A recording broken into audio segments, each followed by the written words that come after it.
She was 16 years old when America decided she belonged to them. The year was 1984, and Lisa Bonet had just stepped into the role of Denise Huxtable on The Cosby Show, instantly becoming the bohemian daughter everyone wished they had. Her layered jewelry caught the studio lights. Her oversized sweaters hung just right. Her delivery felt effortless in a way that made other sitcom performances look rehearsed by comparison. Within 2 years, she'd earned an Emmy nomination. Within a few more, the relationship between her and the franchise that made her famous had fractured so badly that her place in that world became uncertain. And eventually, it was over. The question people have asked for decades is simple. What happened to Lisa Bonet? Where did the it girl of the 80s go? The assumption behind the question is that something went wrong, that her trajectory was derailed, that she lost something she should have kept. But that assumption misses the point entirely. Lisa Bonet didn't disappear because Hollywood rejected her. She stepped back because she recognized, earlier than most, that fame and freedom are rarely the same thing. Her story isn't about what the industry took from her. It's about what she refused to give. The Cosby Show premiered on September 20th, 1984, and within weeks, it became clear that NBC had stumbled onto something massive. The sitcom about an upper-middle-class black family in Brooklyn Heights would eventually become the most-watched show in America, pulling in audiences that network executives had assumed were impossible to assemble. Lisa Bonet was cast as Denise, the second-oldest Huxtable daughter. She was not the star of the show. Bill Cosby held that position firmly, but Bonet possessed something the writers hadn't scripted, and the producers couldn't manufacture, a presence that felt genuinely uncalculated. Denise Huxtable became the character young viewers latched onto. She was quirky without being cartoonish. She wore vintage pieces and funky hats when the rest of primetime television dressed its young women in pastels and shoulder pads. Her line deliveries came across as nonchalant, almost improvisational, in a medium that usually polished away anything resembling spontaneity. Viewers and critics noticed the difference right away. Bonet's style felt unforced in a medium that usually sanded everything down, and that natural presence became part of the show's identity. The industry noticed, too. In 1986, she earned a Primetime Emmy nomination for Outstanding Supporting Actress in a Comedy Series. Overnight fame in the 80s didn't come with a handbook. There was no social media buffer, no way to control the narrative, and very little space for a teenage actress to say, "I'm not my character." Every interview, promo, and magazine profile reinforced the same idea. Denise equals Lisa forever. Off-screen, her appeal extended beyond acting. Bonet cultivated a bohemian, eclectic fashion. Since that made her a style icon independent of Denise Huxtable. Oversized sweaters, layered jewelry, artsy combinations of vintage and punk. Young women paid attention. Magazine editors paid attention. The fashion industry found itself unable to ignore Lisa Bonet. By her late teens, she had become what commentators called the era's it girl, a cultural icon representing, as one writer put it, the unique ones, the free spirits of her generation. The path forward seemed obvious. America's sweetheart would continue playing America's favorite bohemian daughter, collecting accolades and endorsements and magazine covers until the show ended and the next opportunity arrived. That was the plan Hollywood had written for her. Lisa Bonet had written a different one. By 1987, Bonet had spent 3 years inside Denise Huxtable's world, and she could feel the trade-off. The role had brought visibility, respect, and cultural power. But it also came with an unspoken rule: stay wholesome. Stay familiar, stay easy to market. Bonet later said she was hungry for roles that carried more weight than network wholesome allowed. The role required things Denise Huxtable would never do. Epiphany was a voodoo priestess in 1950s Louisiana, a character wrapped in darkness and sensuality and moral ambiguity. Bonet was 19 years old. The ratings fight became part of the story. Angel Heart initially received an X rating before edits secured an R. fueling headlines that treated Bonet's career choice like a national scandal instead of a normal acting pivot. Most of the noise circled around something else entirely: ownership. Viewers had fused Lisa Bonet and Denise Huxtable into one person, and now they reacted like she'd broken a promise they invented. Bonet's response was direct. She called the scandal ridiculous. She pointed out that other films contained similar content without generating comparable outrage. The difference, she understood, was that audiences had confused her with her character. They had decided that Lisa Bonet and Denise Huxtable were the same person, and now they felt betrayed by evidence to the contrary.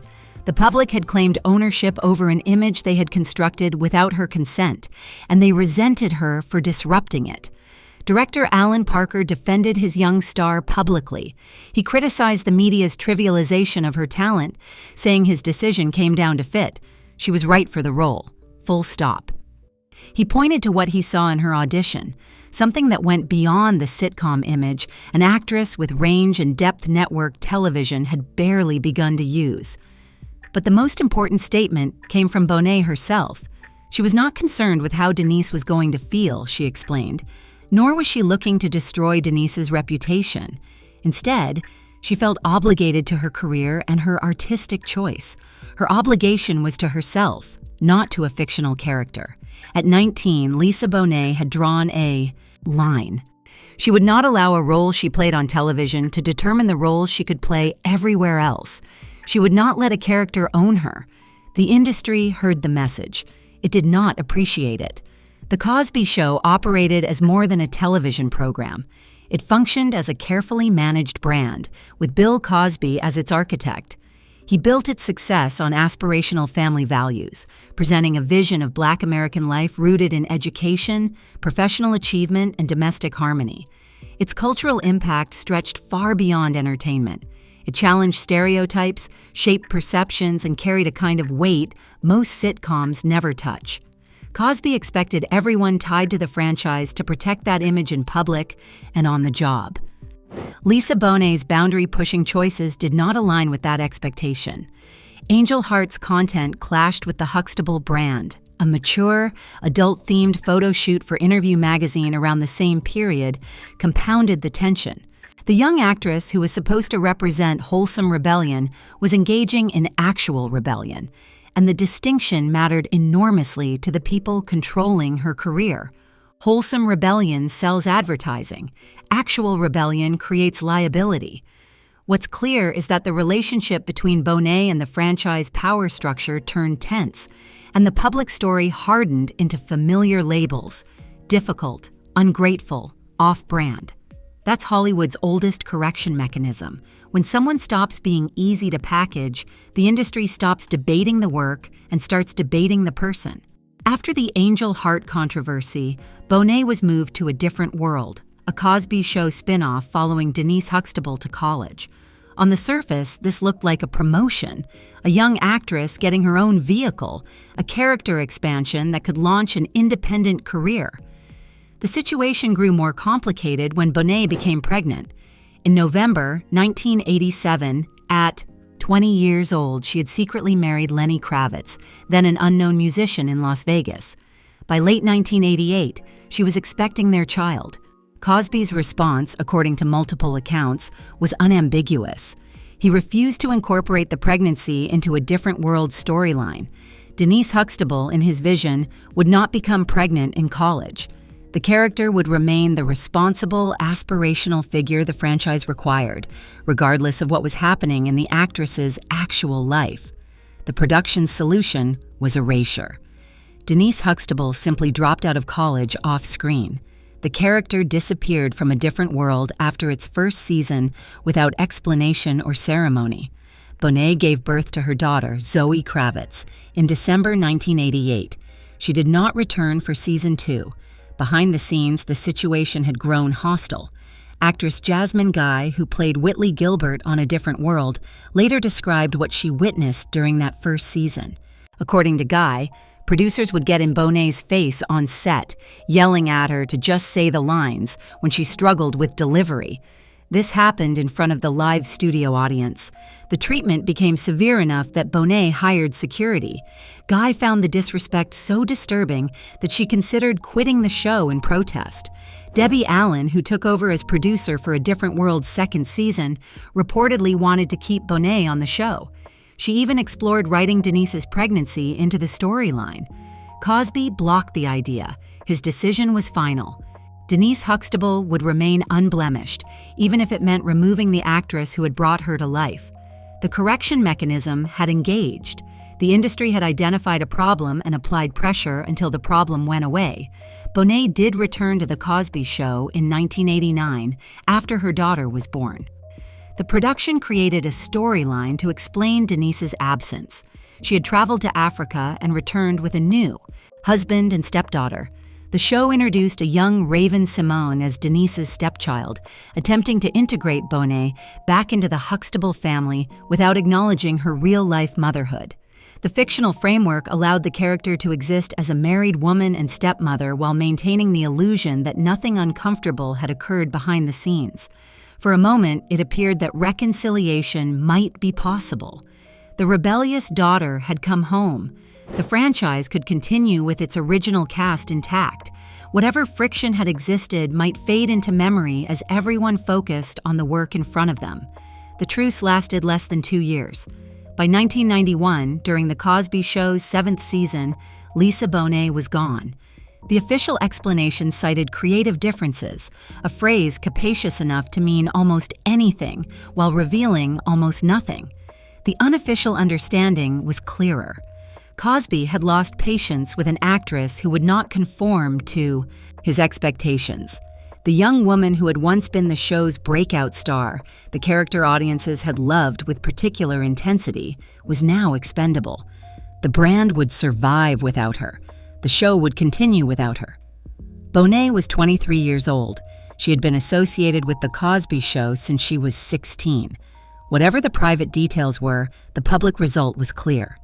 By her early 20s, the franchise that introduced her to America no longer had space for her on her own terms.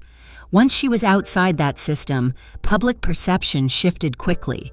The change tracked her reduced visibility rather than any loss of presence.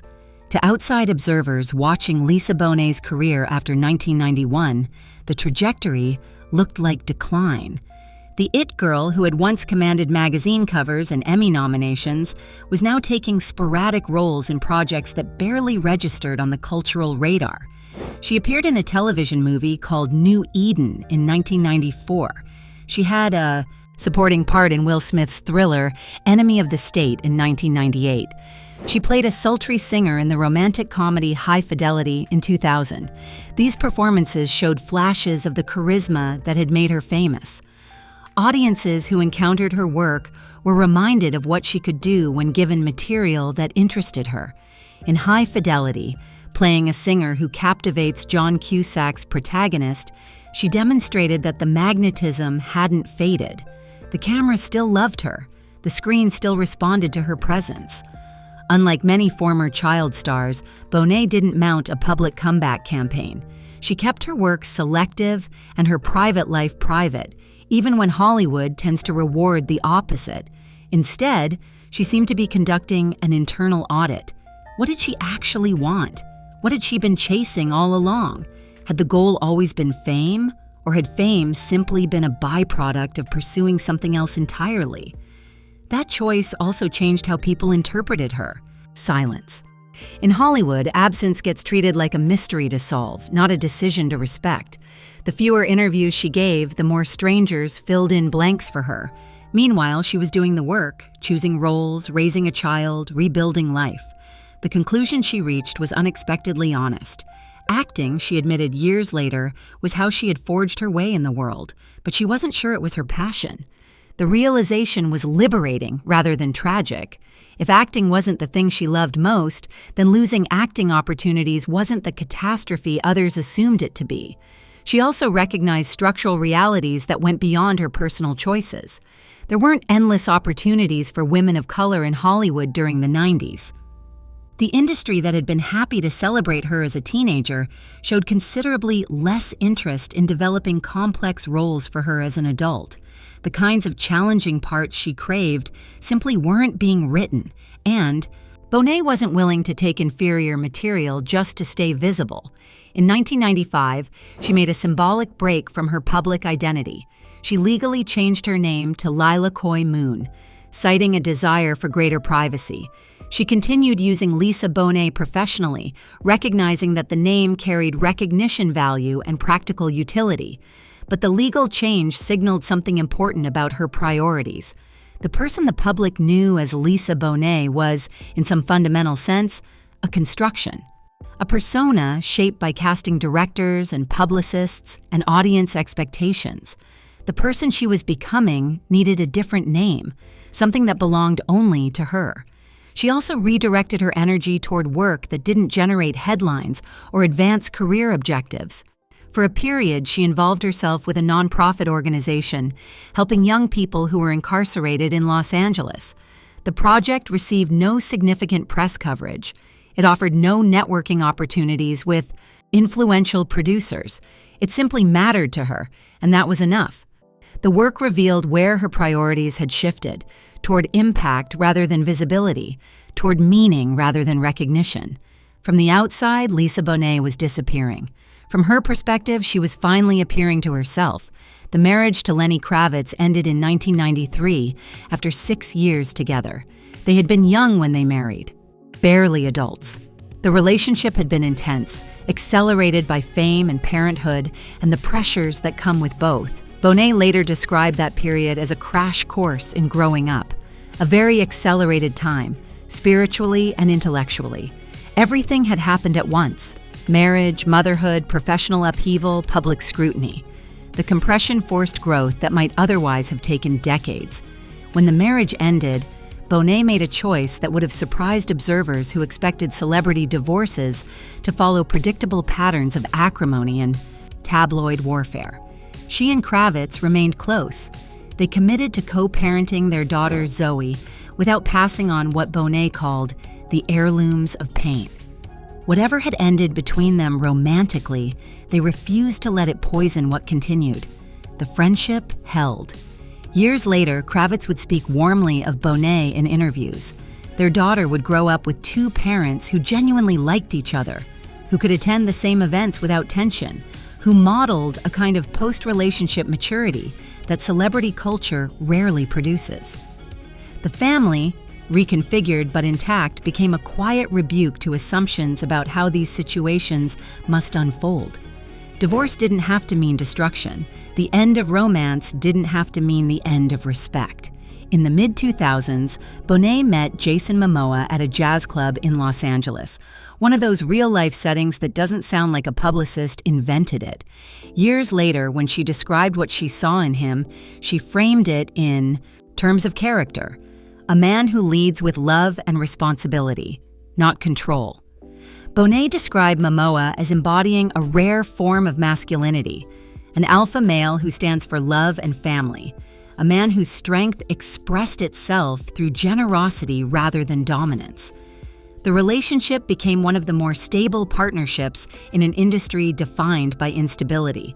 The blended family that emerged was unexpectedly harmonious. Momoa and Kravitz developed a genuine friendship. Zoe Kravitz grew up with younger siblings and multiple father figures who cooperated rather than competed.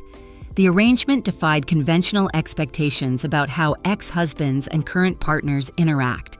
When Bonet and Momoa announced their separation in early 2022, after 16 years together, the statement emphasized continuity rather than rupture. The love between them carried on, they said. They remained committed co-parents and friends. Even the ending followed the pattern Bonet had established. Decades earlier, graceful, private, refusing to provide the drama that tabloids expected. Through all of it, Bonet had been building something that cameras rarely captured, a home in the mountains outside Los Angeles that she called her sanctuary, a place she had lived for over 2 decades, a property adorned with Tibetan prayer flags at the gate, daily mandalas made from pebbles and beans arranged along the pathway. a menagerie of rescued animals, including a donkey that neighbors occasionally spotted her walking through town. She grew her own food. She lived in what she described as harmony with nature. She raised her children without television in the home, encouraging them instead to play outside, to read, to use their imaginations in ways that screens preclude. When her young son was asked what life was for, he answered, "To protect Mother Earth, of course." The values she had quietly cultivated had taken root. Her life, by her own description, had become quiet, tranquil, and, yes, a bit reclusive. The words carried no apology. She had created exactly the existence she wanted, measured by family and nature and personal fulfillment, rather than industry metrics. Years after Bonet had already stepped away from the Cosby orbit, Bill Cosby's public image collapsed under the weight of accusations from dozens of women, an avalanche that changed how people reread the entire era. The legal record became complicated and widely reported. Cosby was convicted in 2018 in the Andrea Constand case. Then the conviction was overturned by Pennsylvania's Supreme Court in 2021 based on due process issues tied to an earlier prosecutorial agreement. The U.S. Supreme Court later declined to review that decision. In civil court, outcomes continued to unfold as well. Most notably, a 2022 jury verdict in California that found him liable in a case brought by Judy Huth and awarded damages. Against that backdrop, people resurfaced Bonet's old distance and asked the question, they always ask in hindsight, did she know? Bonet's answer stayed careful. She didn't claim inside information. She described a feeling, an energy she didn't trust, and said if she had more to reveal, she would have said it long ago. And when asked about vindication, she refused the victory lap. She didn't need to say, "I told you so." She left the rest to karma and justice. Lisa Bonet appears occasionally in public. A red carpet event here, a premiere there. She attended the Justice League premiere in 2017, still radiating the bohemian elegance that had defined her 4 decades earlier. But these appearances typically support someone else's work. She accompanies Momoa to his film events. She celebrates her daughter's rising career. She does not show up to promote herself. In rare interviews, she speaks about creative impulses that haven't fully found their form. Maybe directing, she mused once. She writes also. She feels she has the soul of an artist, but she hasn't. Determined which medium will ultimately claim her. The statement suggests creative work remains possible, perhaps even likely, at some point in the future. She has no social media presence.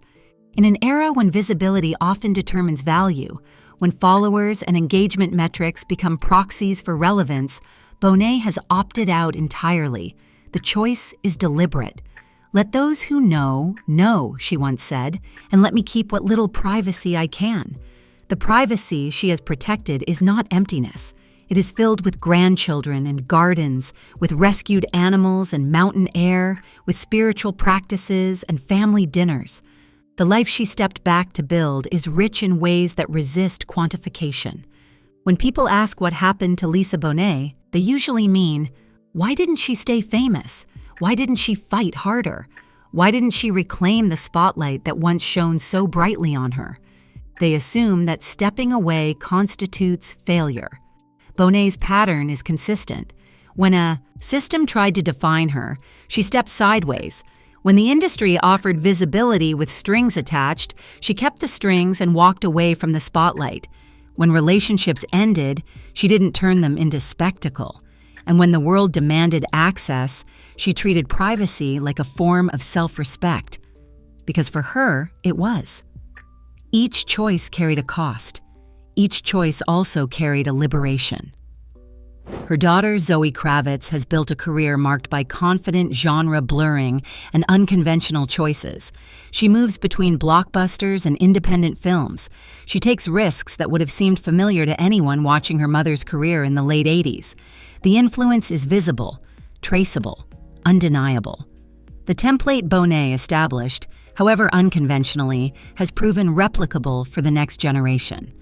The lesson that you can walk your own path and survive, that conformity is not the only strategy, has been passed down.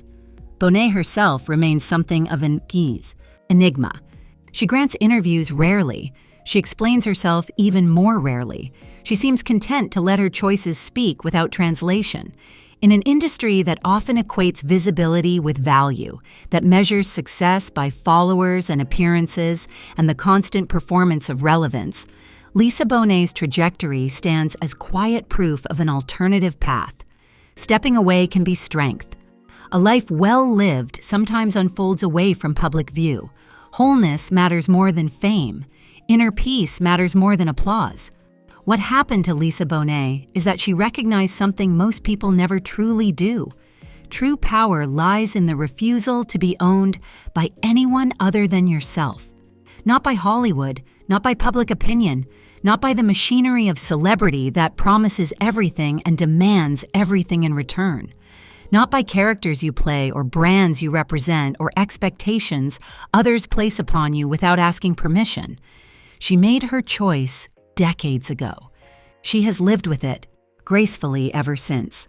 She has built a family that functions well despite pressures that destroy most celebrity families. She has maintained privacy in an era that increasingly treats privacy as obsolete. She has found peace despite having every reason to harbor resentment. That is not a story of what went wrong. That is not a cautionary tale about rebellion or a tragedy about squandered potential. That is a story of what went exactly right, told by someone who understood from the beginning that the most important audience is yourself.